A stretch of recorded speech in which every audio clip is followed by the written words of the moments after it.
My name is Holly, and I'm 35 years old. I've been married for 5 years to my husband Kirk, who is 3 years older than me. Our marriage is solid, we hardly ever argue or fight. However, due to a certain incident, we ended up deciding to get divorced. I'm truly sorry. Please excuse me. My job involves editing video for television programs. Because of this, I often work overtime and my days off are irregular. That day, having pushed myself too hard recently, I developed a high fever while at work and had to take a half day off. It might be a hassle for everyone, but sometimes this is necessary. I need to rest well and recover quickly. Feeling dizzy, I somehow made it home and immediately changed into my room clothes and lay down in bed. I'm not sure how much time had passed when I was awakened by the sound of the front door unlocking. I looked at the clock, it was 5:30 p.m. Is it that time already? Sorry, I'm feeling under the weather today. As I started to get up from the bed, the person who entered the room was not my husband. Who are you? The person was a young woman in her mid-20s. And she seemed quite startled to see me. Who are you? Why are you here? I could ask you the same. This is my house, who are you? Feeling groggy from the fever, I asked her that. Then she gave a response I hadn't anticipated at all. What? My house? What are you talking about? I've been living here for about a year now. What? Aren't you the one who's got the wrong room? Leave now, or I'll call the police. True, I was delirious with fever and staggered home, but every item inside was identical to what's in my house. And since I opened the door with my own house key, there's no way I was mistaken. However, she claimed the same thing.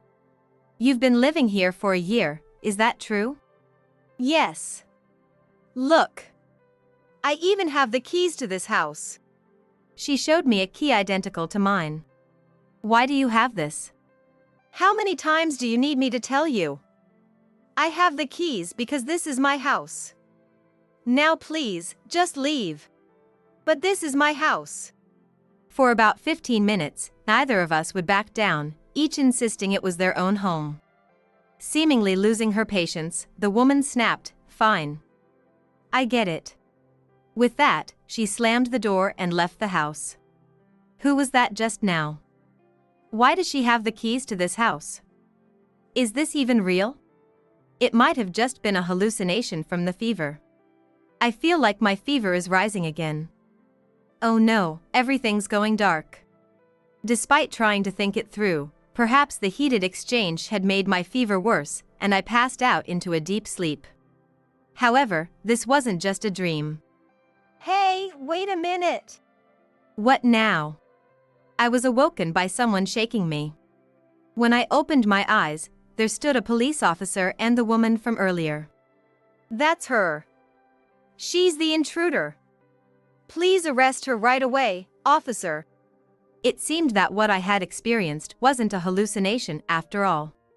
This woman reported that an unknown woman had broken into her home. Who are you? What are you doing in someone else's house? Like I told her earlier, this is my house where I live. She's the one who entered without permission. What are you talking about? Is this woman crazy? Officer, you don't need to listen to her, just take her away quickly. But this is my place. The officer sighed heavily and interrupted me.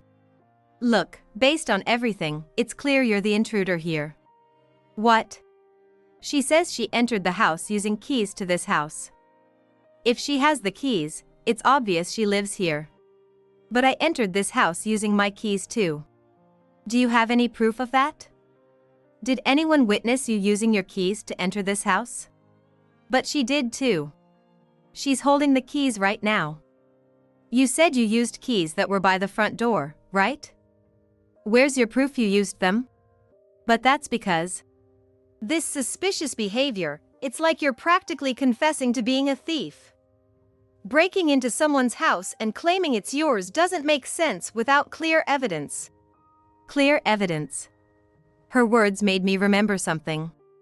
That's right, there's someone who can prove I live here. And who might that be? My husband.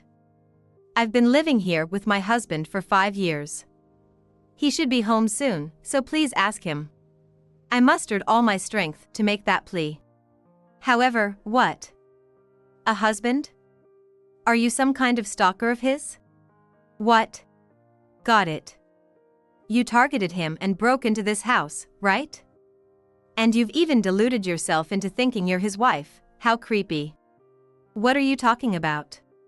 Too bad, though. He's my boyfriend. We plan to get married soon, so you won't be marrying him. Maybe you should go to jail to cool off your head, ma'am.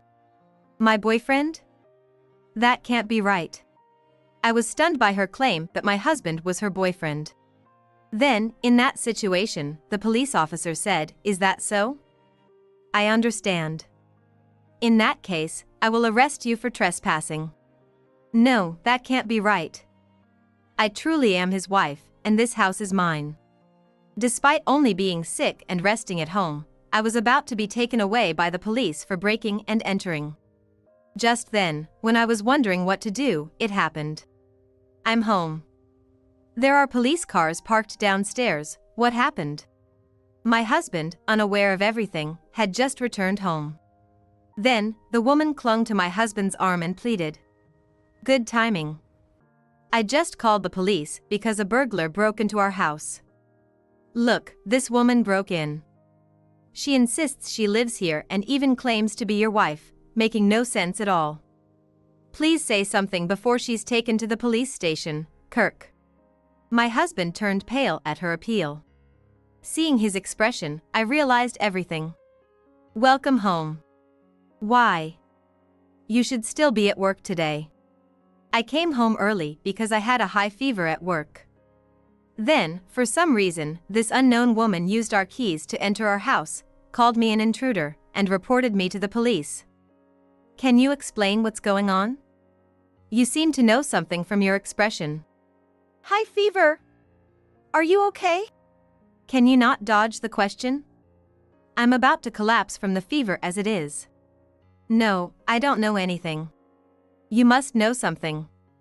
You knew I wouldn't be home yet, and the moment you entered the house, you acted as if someone was inside. That was just talking to myself. Yes, for security reasons. Stop joking. Are those keys she's holding from you?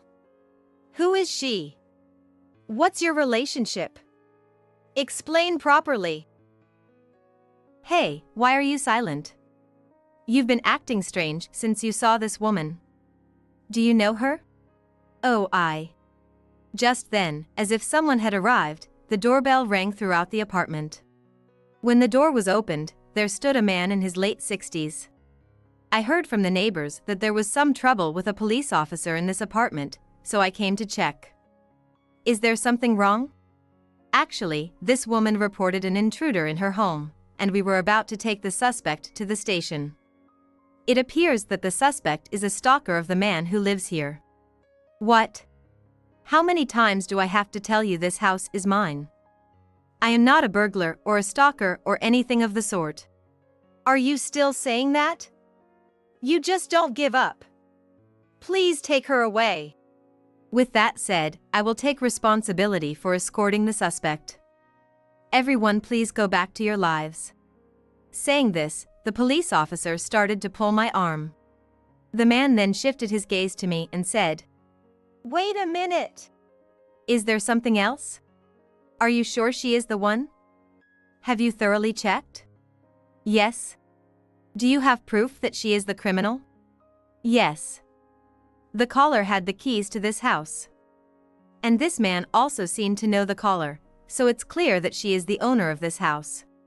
Owning the keys makes one the owner? What if the caller stole the keys from the real owner? What if she just found keys dropped on the street? Would you still determine that the person holding the keys is the owner? Well. And you're saying this woman is an intruder? Surely you have clear evidence to arrest her on the spot, right?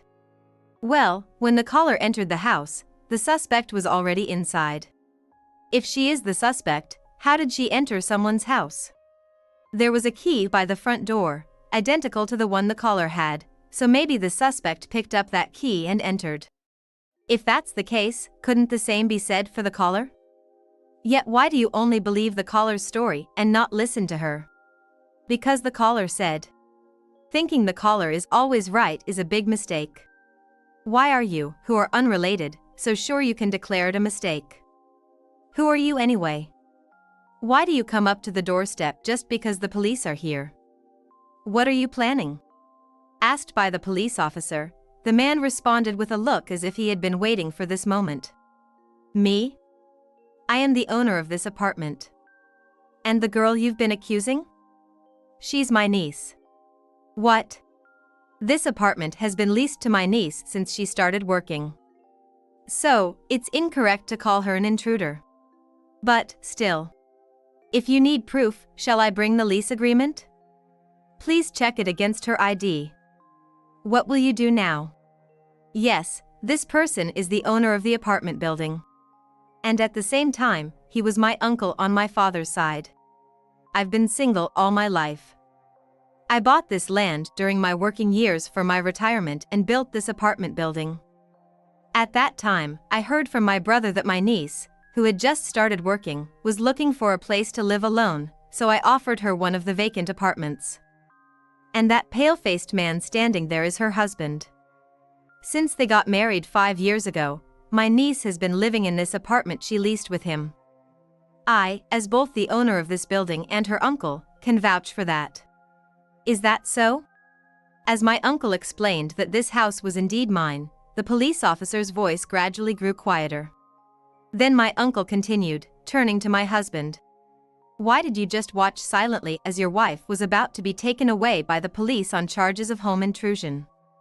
Why didn't you clear up the misunderstanding about your wife? That is, well, that look on your face, you haven't done something bad, have you? Like having an affair or something. My husband reacted to the word affair uttered by my uncle. But he wasn't the only one who reacted. What's this now? Married 5 years ago? Who had an affair? The confused woman clung to my husband and said, Her? Are you listening? Answer her, Kirk. With everyone's eyes on him, my husband seemed to decide he could no longer hide the truth and awkwardly responded to her query. I haven't been able to say this, but I married her 5 years ago. And this is the house I live in with my wife. What? No, that's a lie, right? So, I'm the affair partner? I'm sorry. What? Sorry? What does that mean? This is a joke, right? Normally, if you're married, you wouldn't just hand over the keys to your house like that, right? Why would you? My wife's job means she's rarely home. She works late, often coming home after midnight, and her days off are irregular too. I thought you two would never run into each other if you contacted me before coming. That's why I gave you the keys to this house. So it was you who gave her the keys after all. You waited for me to be away and invited her over, and she even said she's been living here for about a year. How long has this been going on? And didn't you find it strange when you entered the house? There are women's clothes, bags, and makeup all over. I honestly thought it was strange too. But when I asked him, You asked him? He said all of that belonged to his sister. He said his sister frequently visits because she worries about him living alone. She leaves things here when she comes. And she's so nosy, he didn't want me to meet her yet. That's why he always wanted me to call before coming over. Even today, he said he wanted to have dinner together in the evening, so I entered with the spare key he usually gave me, and then you were. I see. That makes things very clear. Much clearer than my husband's explanation.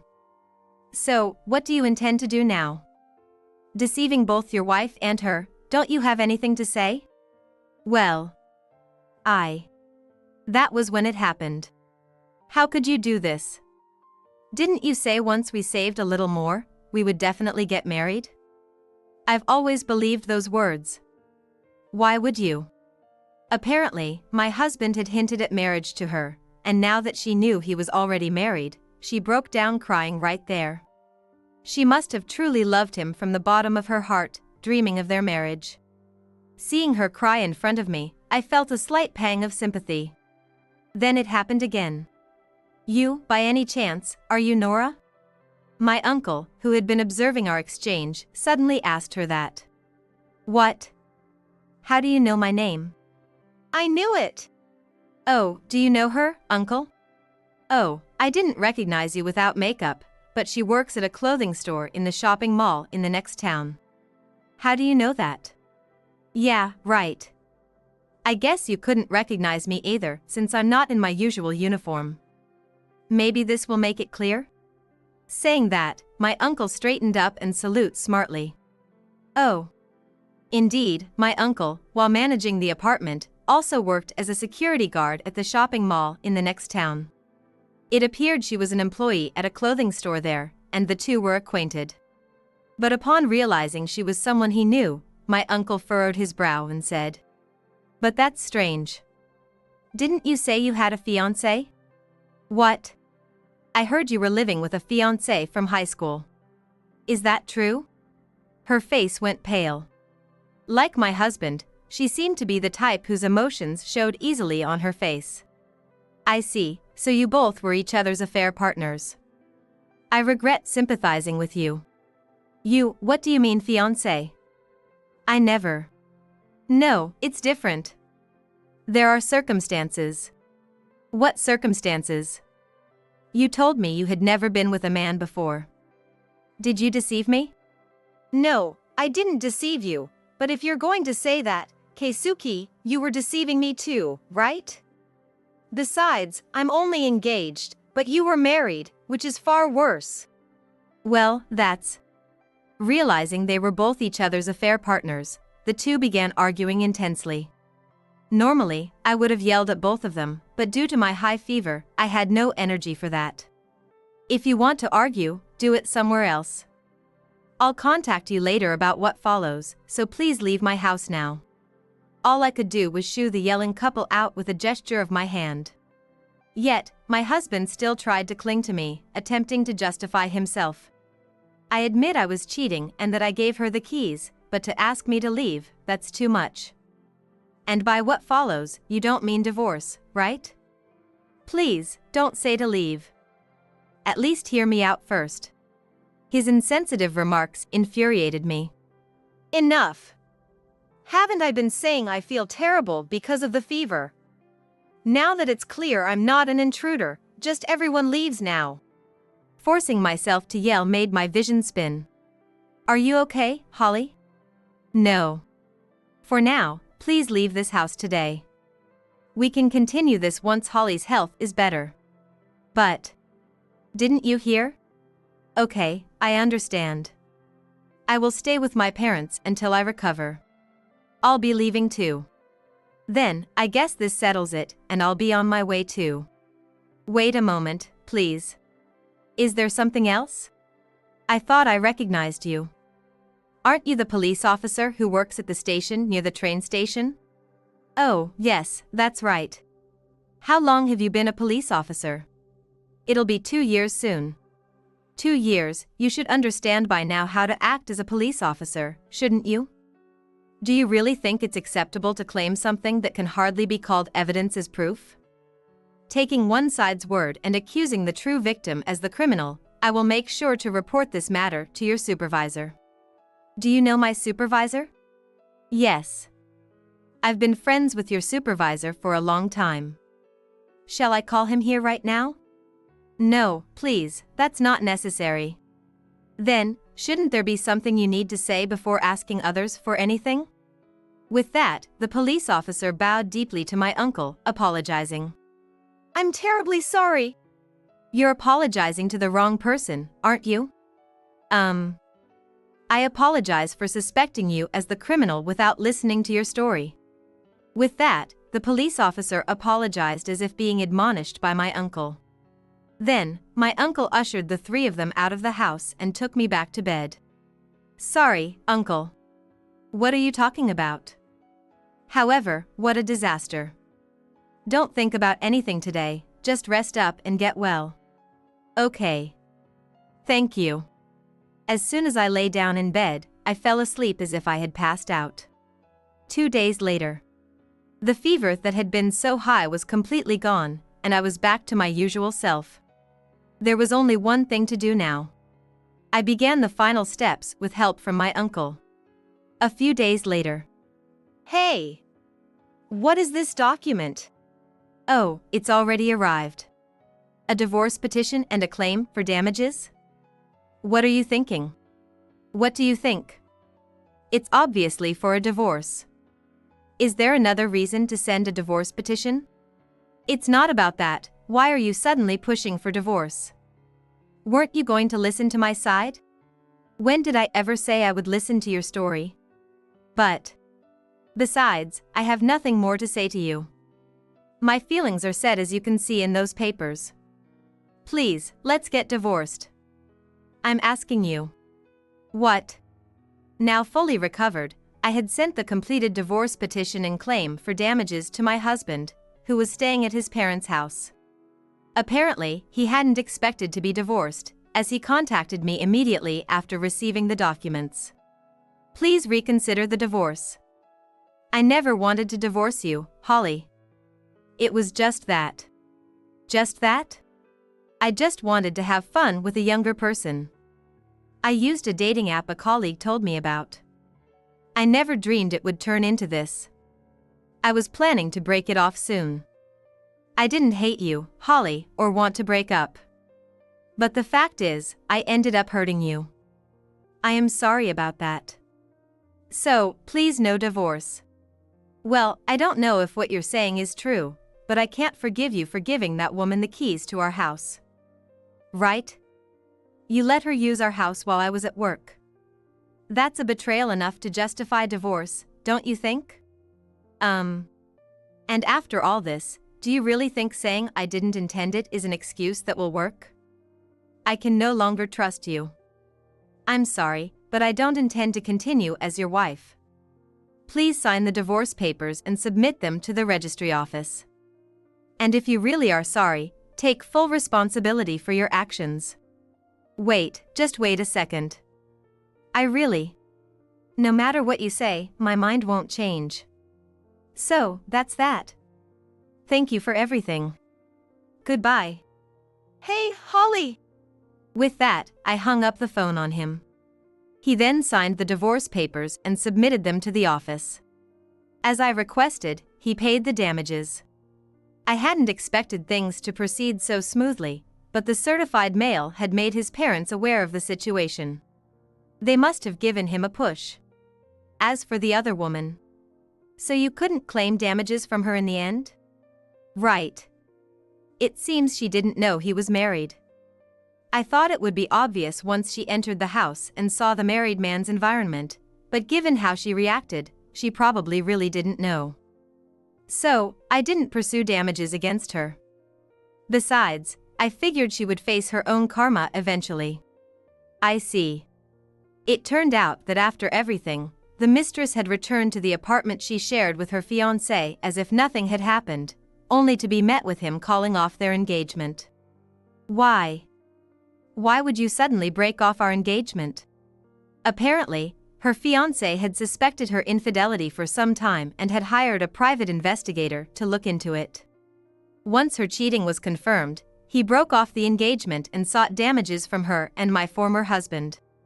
They are apparently having quite a dispute over it now. Is she still working at the clothing store? No, she quit right after that incident. It must have been awkward for her to see me. That makes sense. Saying something like she was living with her fiancé in that situation, she must have been too scared to face anyone at work. She resigned from the clothing store. I heard rumors that she was living with my ex-husband, but it's no longer my concern. There's one more thing, about that police officer at the time, I spoke to his supervisor. Uncle, were you really friends with his supervisor? I thought maybe you were just bluffing to intimidate him. What did his supervisor say? It turns out that being an officer has been problematic in general. His supervisor was quite upset after hearing my story. He's likely being retrained rigorously. In fact, I saw him being sternly instructed by his supervisor in front of the station recently. He's a police officer responsible for the safety of this town. I hope he takes a good look at himself and makes sure nothing like that ever happens again. And so, 6 months passed, and I gradually stopped reflecting on those events. Why are you here? I've been waiting. There's something I really need to talk about. My ex-husband, having ambushed me near my workplace, approached me. What could you possibly want to talk about so badly that you'd wait for me here? I have nothing left to discuss with you. Since then, I've broken up with her. We had constant fights because of everything that happened. Now, I'm living alone in an apartment near my parents' home. That's what you wanted to talk about? I couldn't care less about your current situation. It's not just that. Then what? Suddenly, my ex-husband knelt before me. Wait, what are you doing? Because you said you wanted a divorce, I accepted it. But I've realized I want to be with you.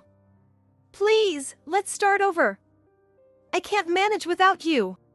He loudly pleaded for reconciliation, attracting painful stares from people passing by. He probably thought that if others saw, I would agree. But it had the opposite effect. There's no way I would start over with you. You casually gave your house keys to your lover and let her into our home. And don't think kneeling down like this in public will change anything. I purposely raised my voice just like he had done. From the surrounding people, I heard comments like the man is in the wrong and that's creepy. He seemed to hear them too and muttered, "You didn't have to say it so loudly, fine then." And with that, he ran off as if fleeing. After that, I never saw him again.